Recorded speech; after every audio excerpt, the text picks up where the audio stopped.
Hey everybody, Daniel from the Venza Dutch office. Good to have you back for another reaction video. We've got a couple of industry veterans.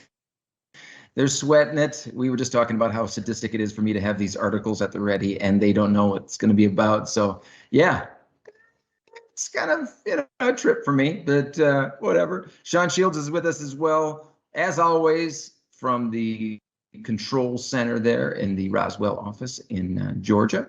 So let's find out who is on the hot seat. We will start with you, Patrick. Hey, hello everyone. Good to see you, Daniel. Hi, Sean. Parminder, nice to meet you. And yeah, my name is Patrick van der Wardt. I'm with Amadeus Hospitality, also in the Netherlands, close to Daniel. Yeah, just down the way. Parminder, tell us about yourself. I'm Parminder Batra from TraknProtect, and it's my first reaction video, so a little nervous here, Daniel. You're gonna be fine. It's not the first time you've had to think on your feet. I mean, you've leading TraknProtect over the years. I'm sure you're gonna be just fine. So, and we've got veteran Patrick to step in if he's like, oh gosh, pressure's on. Okay, so you guys know how this works. Sean is going to share an article, and we will find out what we see here. Sean, anytime you're ready. Okay, this is from our friends over at Skift. We love their content and usually reference them. I don't know if you had a chance to see this. I don't know, because it was today, so I'm thinking, you guys were really on the ball if you were able to see just this article today. But the article is about how Expedia is, as the title says, consolidating 3 loyalty programs with new rewards for vacation rentals. So not too long ago, maybe a year ago or so, we did a reaction video on loyalty programs, and the article was about the possibility of loyalty programs really getting hit hard due to COVID, because people were not just going to go to their same old property. They're making decisions based on when they're traveling, based on a whole new suite of options. Why would and hygiene being one of them, pricing, etc. And so the reevaluation of loyalty programs and possibly the demise of loyalty programs. Is this, my question to you is this an attempt to, clear and shock back the loyalty programs into becoming relevant, or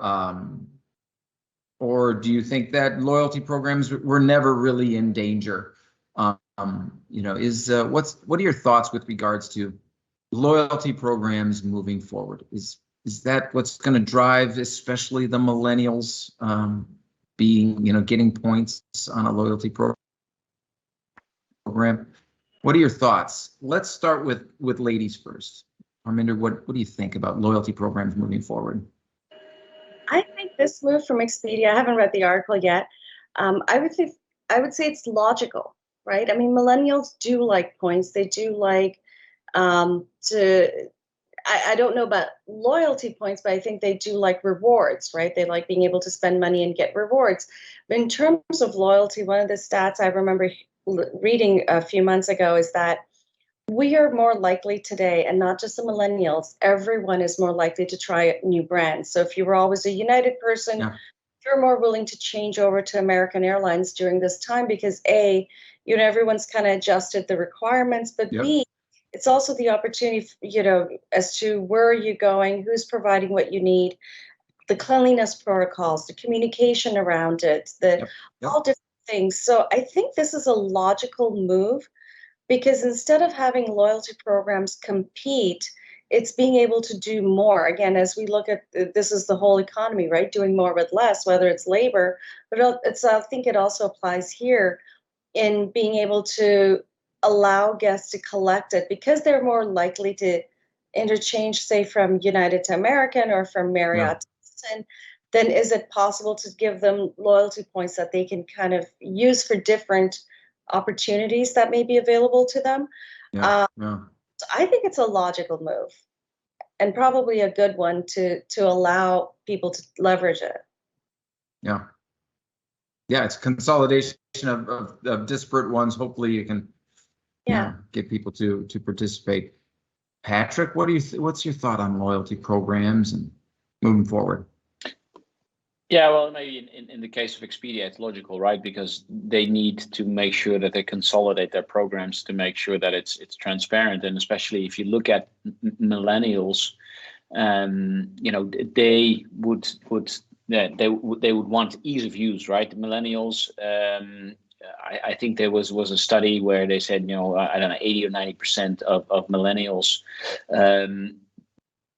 said that they want companies, whatever that is, should find new ways to reward customers, right?